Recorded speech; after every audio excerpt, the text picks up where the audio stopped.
dari segi lahiriahnya. Nah seperti itu, ini luar biasanya. Nah tasawuf dari Imam Junaid sendiri nanti akan ada pendapat beliau di sini. Secara umum mana sampaikan, pertama itu mengenal Allah tanpa perantara. Nah kemudian mengikuti ya sunnah Rasulullah SAW dengan kita meniru dan meneladani sifat dan perilaku Nabi SAW. Nah kemudian yang ketiga yaitu melawan hawa nafsu sebagaimana atas apa-apa yang Allah kehendaki untuk kita tinggalkan. Nah kemudian yang keempat nih cukup menarik ya, nanti akan kita singgung di sini. Yang keempatnya apa?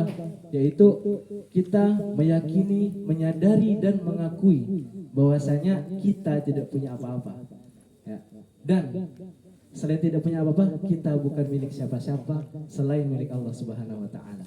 Jadi kalau kata Anwar misal, si fulanah punya saya gitu kan. Nah, itu secara status aja mungkin. Tapi secara hakikatnya kita semua ini hanya punya Allah Subhanahu wa taala seperti itu.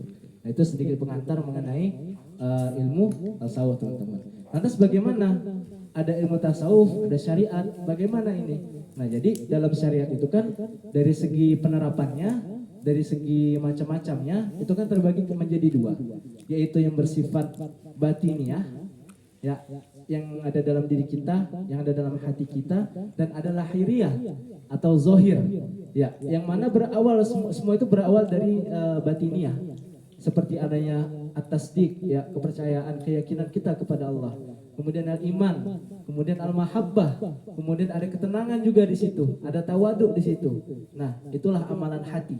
Makanya kalau Ustaz Adi Hidayat itu sering menyampaikan itu, iman itu adalah amalan hati, karena memang tempatnya di hati.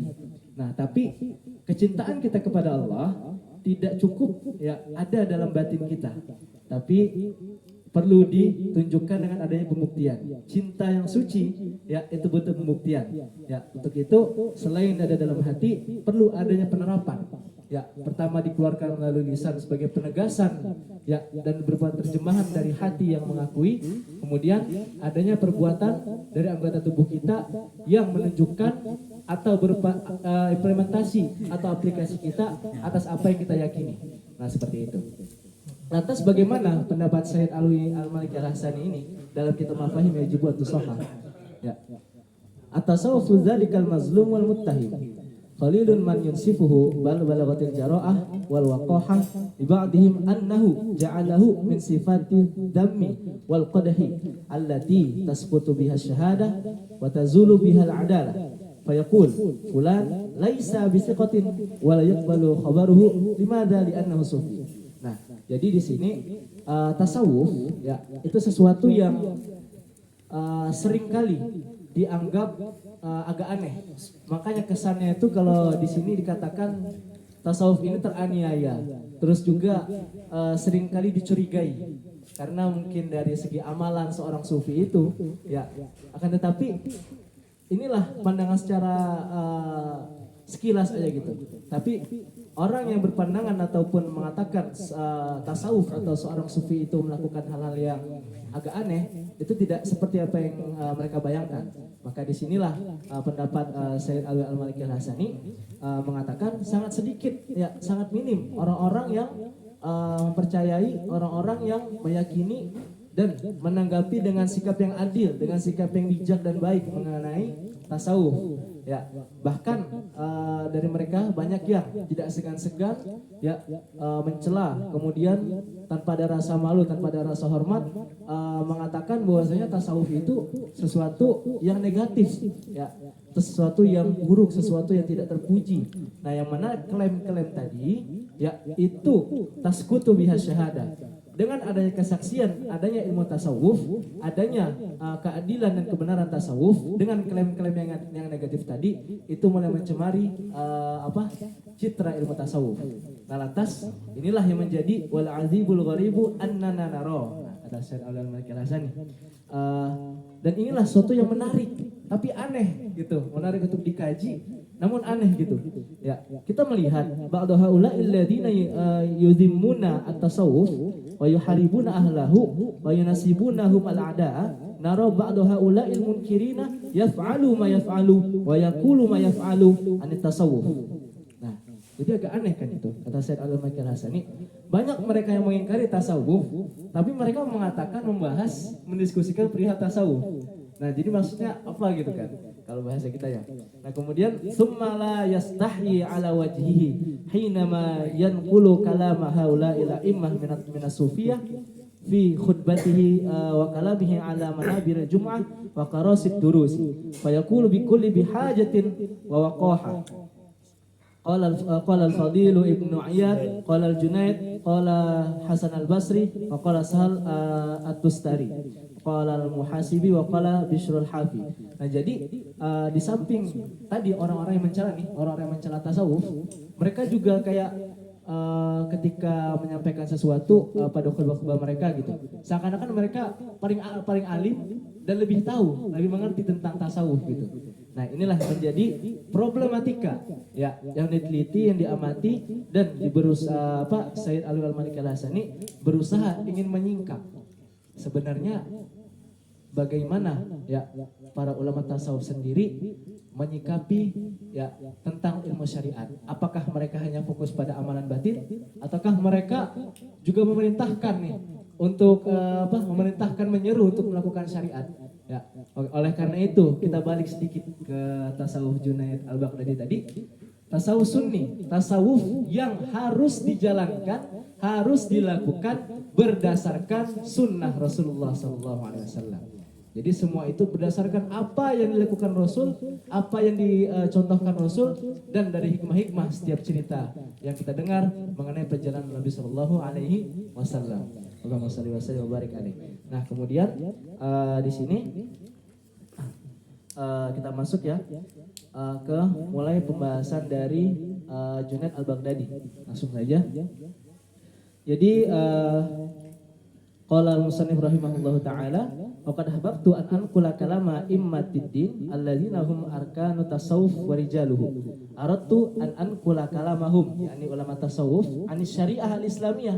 Nah, lina'rifa mauqifahum al-haqiqi. Nah, oleh karena itu, karena pengamatan dan problematika yang disaksikan oleh Said Alwi Al-Maliki Al-Hassani tadi, ya, akhirnya beliau bergegas ya untuk menukil, meneliti dan mencari nih bagaimana pendapat ulama tasawuf ya terkait syariah Islamiyah ya, agar kita mengetahui bagaimana pendapat mereka yang sebenarnya. Gak hanya sekedar menilai dari apa yang mereka lakukan seperti itu.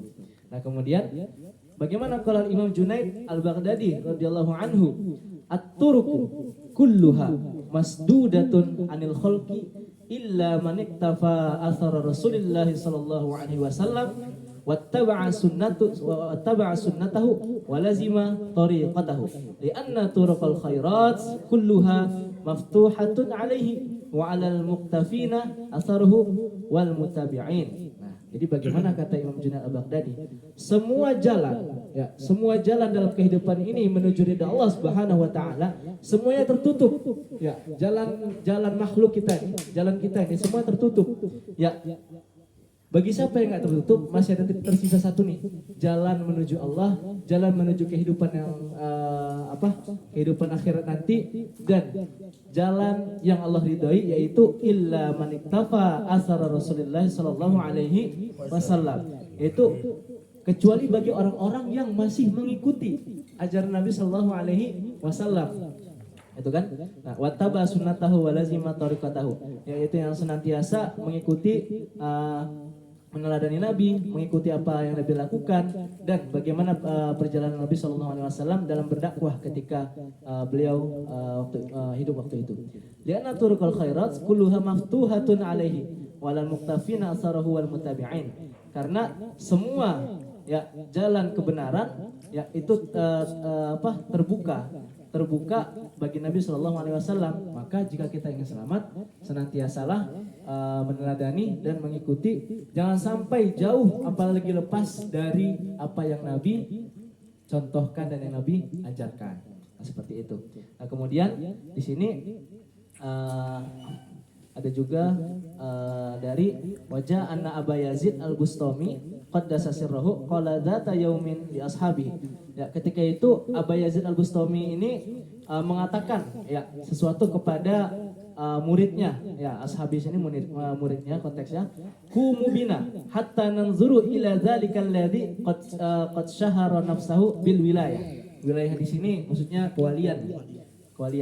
Jadi Abu Yazid Al-Bustami itu mengatakan, memerintahkan kepada muridnya, ayo bangun bersamaku, mari sama-sama kita melihat ada seseorang yang menampilkan dan memperkenalkan dirinya bahwasanya beliau ini adalah seorang wali. Nah, atas bagaimana kelanjutan ceritanya? Nah, di sini qala famadayna fa idza birrajuli qad qasada al-masjida farama bizaqihi nahwal qiblah. Ya, kemudian bergegaslah nih Abu Yazid Al-Bustami dengan muridnya menuju masjid, dan kemudian para wali tadi, seorang wali tadi itu juga kebetulan menuju masjid, dan ketika ke arah masjid itu kebetulan si wali itu meludah ke arah kiblat. Akhirnya disinilah terjadi fansarafa Abu Yazid walam yusallim alaihi. Maka Abu Yazid berbalik kembali ngajak muridnya dan tidak salim kepada yang mengaku wali tadi. Kemudian Abu Yazid mengatakan, waqala hadza laisa bima'munin ala adabin min adabi Rasulillah sallallahu alaihi wasallam. Fa kaifa yakuna ma'munan ala ma yud'ihi mimma qamat al-awliyati was-siddiqin. Nah, inilah kata Abu Yazid Al-Bustami, ya. Hadza laisa bima'munin. Inilah yang tidak dipercaya. Inilah yang tidak amanah gitu. Ya, atas etika yang dilakukan.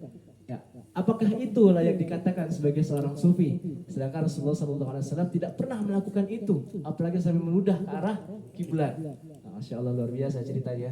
Nah, kemudian kita ambil lagi di sini ya cerita.